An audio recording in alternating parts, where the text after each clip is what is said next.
And now the former NFL quarterback is one phone call away from making it to Major League Baseball. In less than 48 hours, one driver will be standing on top of this podium, drinking some milk, and celebrating with their team as the winner of the 103rd running of the Indianapolis 500. It's week 3 of the high school football season, and tonight's matchup to watch is Leo at Norwell.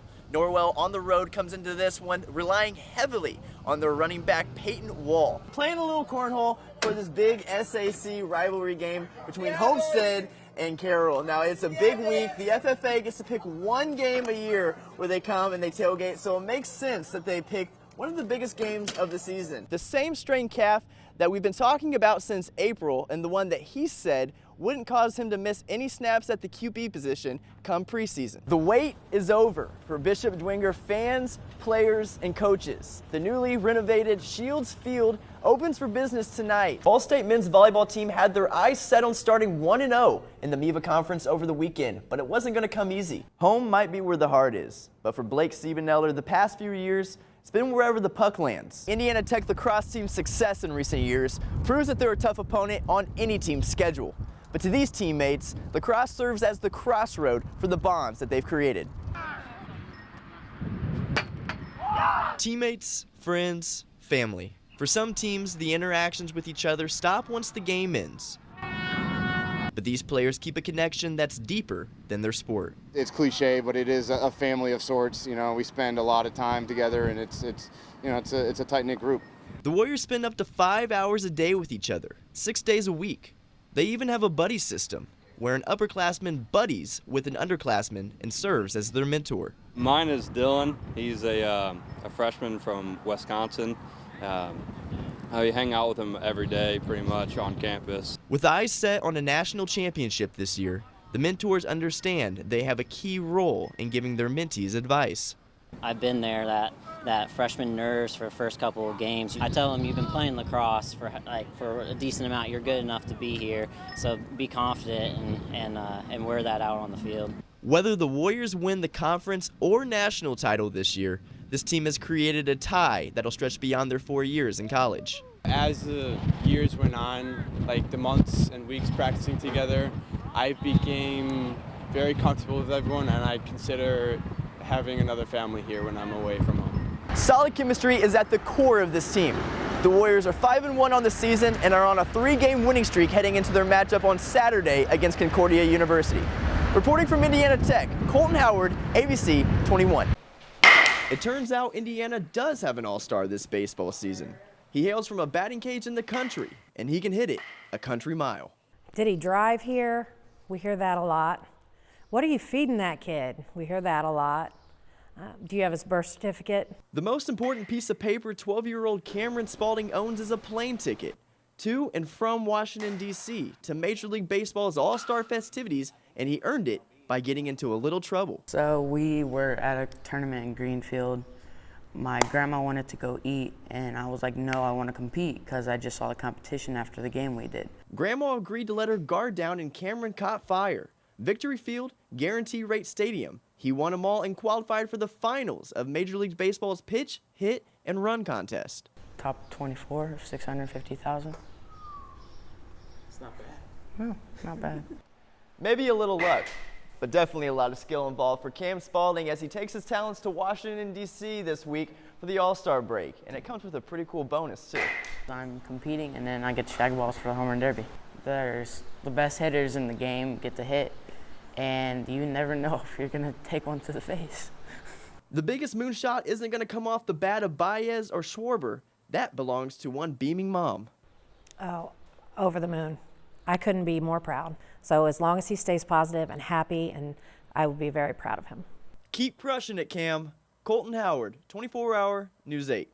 Evening, everyone, and thanks for stopping by. Blake Bortles and the Jags are imploding, and the Colts want to help the cause. Jacksonville's dropped 4 straight games, and tomorrow, Andrew Luck can make it 3 straight Colts wins for the first time in over 3 years. Both teams coming off of a bye. Bortles struggles without running back Leonard Fournette may end tomorrow because of 2 reasons. Number 1, Fournette's back after missing 5 weeks. And number 2, Bortles owns the Colts, 4-2 with 10 touchdowns and 0 interceptions over his last 6 games. Now on the other side, can the Colts move Luck's sackless streak to 4 straight games? I'm not going to go back and compare last year to this year, or any previous year to this year, any previous week to this week. But I think the guys up front are doing a really good job, and shoot, we can all still get a lot better, and then that's certainly the attitude that this team has, that O-line has. So we'll keep working to be sharper. Whenever we can just not get him touched, not get anybody near him, he's incredible with it. So yeah, I mean, turnovers are probably the biggest, the margin as far as win losses in the NFL, and I think we've done a great job last couple of games of keeping the ball. To the collegiate gridiron, IU head coach Tom Allen said after the Maryland game today, the plan was to let the Terps run the ball in an attempt to limit the big plays. And the Terps took full advantage, racking up 353 yards rushing and 32 points. But somehow, Allen's plan worked. Former IU offensive coordinator Matt Canada, now the interim head coach at Maryland. Third quarter, Peyton Ramsey goes through the end zone, and Nick Westbrook makes the grab. But was he in bounds? Go to the replay. Replay says yes. Hoosiers lead 28-15. Maryland outscores IU 17-3 from there. 2 minutes left in the game. IU down 1. Logan Justice. Indiana leads 34-32 late. Maryland goes driving. Under a minute to go. Field goal wins it. Indiana on this play brings the heat. They get the strip sack. Niles Skies makes the recovery, and the party is on in B-Town. At least it's not a school night, mama. Hoosiers jump to a 5-5 on the year. Need one more win over their final 2 weeks to go bowling. Nate McMillan called Victor Oladipo's return tonight perfect. Sure, we saw signs Oladipo's legs aren't all the way back yet, but that's what 11 games off does. But there's plenty to jump into tonight outside of Oladipo's return. Thad Young made Giannis Antetokounmpo miserable. Midway through the first, Bojan Bogdanovic puts the Pacers up by a quick 13. Now, you paid to see the show, so we'll give you one here. Giannis plays on a Nerf hoop every night, but just 14 points tonight, his season low. 10 seconds left in the half now for Oladipo. He does what Oladipo does best, clutch city. Pacers go up by 15 at the break. Back to Young, a season best 25 points, and this baseline dunk to top it off. Pacers by 16 over the Bucks. I ain't played in 3 weeks, so try to come out here and do too much. You kind of hurt your team a little bit in. You hurt yourself, you're not used to the rhythm of the game and things like that. So my team has been playing well. Like I said, I learned a lot sitting out and watching them. So I trust my teammates, and I trust they'll make the right play. Guys stepped up and played huge tonight. Miles, Thad, DC hit big shots down the stretch. So, I'm just glad to be back to help. Say one thing, man, the East is in trouble now, boy. Now the real story at the Fieldhouse tonight, a tic-tac-toe disaster. Pick it up, game point on each side. You hit the layup and you go throw it down for the game. Now right here, okay, potentially a move of sportsmanship. We'll call it that for now. But come on, man, it's purple. There's no happy ending to this story. The creator of tic-tac-toe's living descendants are all owed an apology tonight. Man, how embarrassing.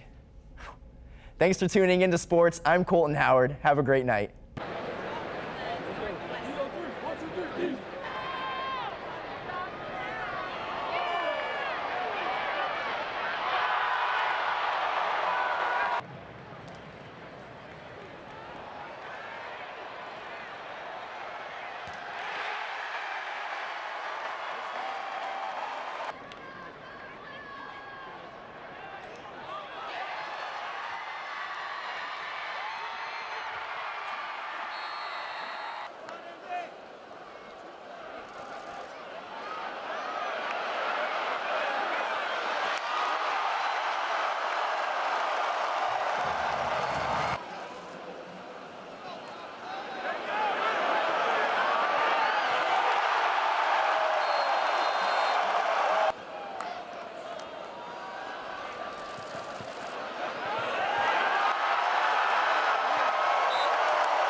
What are the emotions that are going through your head when something like that happens? Well, I kind of just like blinked everything out, just took it off. I don't get the ball that often, so it was pretty fun to run. But like just being able to do that just for my grandparents who both passed away in the past few years.